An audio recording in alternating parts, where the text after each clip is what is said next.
테슬라만 할인의 진심인 줄 알았는데 볼보도 760만원이나 내렸다고. 심지어 보조금이 없어도 3천만원대. 그런데 왜 하필 한국에서 이러는 거지? 안녕하세요, 안피디입니다. 얼마 전에 볼보가 기습 발표를 했죠. EX30 라인업 가격을 낮춘다는 거였는데 이건 이미 많이 알려졌잖아요. 실제로 적게는 700만원, 많게는 760만원을 내리면서 보조금을 제외한 가격도 3,900만원대로 내려갔습니다. 그런데 이게 단순히 볼보가 가격을 내렸다는 것만 보면 안 되고요. 더 중요한 건 따로 있습니다. 뭔가 이상하지 않나요? 한국의 전기차 시장이잖아요. 테슬라까지는 원래 그런 브랜드니까 그럴 수 있다고 생각할 수 있었습니다. BYD도 돌핀을 2천만원 초반에 살 수 있게 출시했는데 여기도 뭐 원래 저렴한 차를 들여온 거니까 그럴 수 있겠다 생각했다고요. 그런데 볼보까지 나서서 700만원 넘게 가격을 내려버리니까 이게 뭐지 싶은 거죠. 아무리 소형 SUV라 해도 700만원을 내렸다는 건 파격적인 게 맞고 보조금까지 더하면 3천만원 초중반에도 구매할 수 있다는 거잖아요. 여기서 궁금한 건 왜 하필 한국 전기차 시장에서 이렇게 열심히 가격들을 내리냐 이거죠. 오늘은 그래서 수입차 회사들이 한국 전기차 시장에서 열심히 가격을 내리는 이유, 그리고 이게 현대기아 전기차한테 끼칠 영향은 뭔지, 이런 얘기들을 해보려 합니다. 평생 휴대폰 싸게 살 수 있습니다. 아정당 카톡 신추만 하고 대란 때마다 최신형 폰을 돈 받고 바꾸세요. 곧 출시될 S26 사전 예약도 제일 빠르게 혜택 받을 수 있어요. 심지어 약정 끝난 인터넷, 정수기, 휴대폰부터 카드 캐시백까지 가만히 두면 148만원 손해. 나라에서 정한 지원금인데 놓치고 있다면 365일 24시간 아정당 전화 한 통으로 설치 당일 현금 입금, 최저요금, 최고가 보장제 최대 혜택.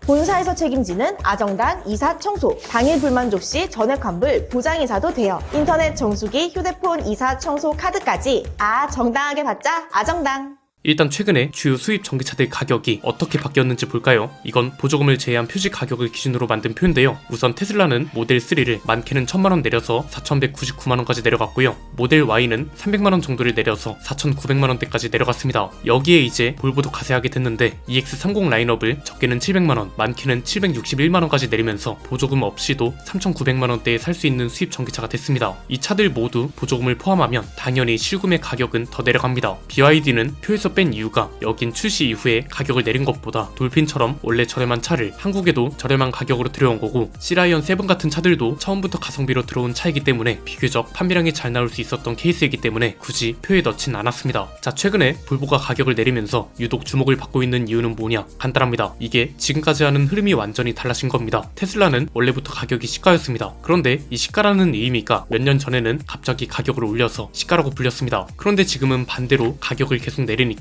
시가라고 불리는 거잖아요. 솔직히 차주들 입장에선 이게 대체 뭐야? 중고가도 영향을 받을 텐데 먼저 산 차주들만 호구야? 이렇게 생각할 수 있을 정도의 가격 인하를 하고 있고, 얼마 전까지만 해도 이건 테슬라한테만 해당되는 얘기였습니다. 그런데 지금은 비아디가 테슬라 가격을 기준 삼아서 한국에 전기차를 출시하고 있고요. 여기에 맞춰서 볼보도 가격을 낮춘 거라고 볼 수 있는 거잖아요. 즉 그전까지는 테슬라만이 가격 인하였다면 지금은 가격 인하의 시작이자 한국 전기차 가격이 기준을 만든 게 테슬라가 된 거죠. 그런데 이런 생각 들지 않으세요? 그렇잖아요. 테슬라까지는 오케이, 알았다 이겁니다. 그런데 왜 비아디에 이어 볼보까지 나서서 이 새로운 가격 기준에 동조하고 적극적이냐 이거죠. 그것도 한국 시장에서요. 이게 좀 중요해서 세 가지로 나눠봤는데요. 첫 번째는 한국은 아직 비어있는 시장이라는 게 큽니다. 이건 무슨 말이냐? 아직 전기차 시장 파이가 비교적 크지 않습니다. 그런데 이런 와중에 현대기아 전기차가 판매량을 장악하고 있는 것도 아닙니다. 물론 판매량이 없는 건 아니지만 내연기관 차와 하이브리드 차 판매량하고 비교해보면 장악력이 전혀 다르단 겁니다. 그러니까 한국 전기차 시장은 비어있는 상황이고, 이건 시장에 먼저 침투하기만 하면 잠식할 수 있는 기회이기도 하다는 거죠. 심지어 아직까지 보조금도 주잖아요. 5300만원 아래면 차 성능이 너무 뒤떨어지지 않는 이상 보조금도 거의 100% 받을 수 있기 때문에 가격 경쟁력을 갖추기 좋은 조건이 시장이기도 하다는 겁니다. 이렇게 되면 시금의 가격 경쟁에 뛰어들 수도 있는 겁니다. 우리가 온라인이나 유튜브 같은 걸 보면 전기차는 이미 보조금이나 프로모션을 적용한 뒤에 나오는 실제 구매 가격을 가지고 비교하잖아요. 볼보도 EX30을 보면 보조금을 포함해서 확실하게 3천만원대로 구매할 수 있으니까 볼보도 이 문구를 계속해서 강조하는 거죠. 여기에 현대기아 전기차는 가격으로 계속 비판을 받다 보니까 가격이 조금만 저렴해도 상대적으로 가격이 더 괜찮아 보이고, 이게 판매량으로까지 이어지는 거죠. 두 번째는 이 기준을 테슬라가 만들었다는 게 큽니다. 테슬라가 참 마케팅을 새로운 차원으로 잘한다고 보는 이유이기도 한데요. 가격을 내리기 전에 뭐부터 했죠? FSD를 국내에 배포했잖아요. 이 덕분에 전기차에 관심 없던 사람들도 테슬라에 대해 찾아보고 알아가게 됩니다. 이런 상황에서 최대 940만원을 내려버리면서 국산차랑 가격이 비슷한 수입차가 됐고요. 이렇게 되면서 그냥 저렴한 전기차가 아니라 한국 전기차 시장의 가격 기준을 만들어 버립니다. 여기서 더 중요한 건 과거에는 국산차와 수입차는 직접적인 가격 비교 대상이 아니었는데 전기차는 테슬라가 기준을 먼저 만들어 버리면서 국산차도 수입차와 가격 경쟁을 직접적으로 하기 시작했다는 거죠. 이건 뭐 소비자들 입장에선 너무 좋은 거죠. 국산차 가격을 국산차 브랜드끼리 견제하는 것보다 수입차까지 견제하게 되면 더 저렴한 가격으로 더 좋은 품질의 자동차를 탈 수 있게 되는 거니까요. 세 번째는 굉장히 아이러니하게도 이 가격의 중요성을 기아가 어느 정도 증명하고 있다는 겁니다.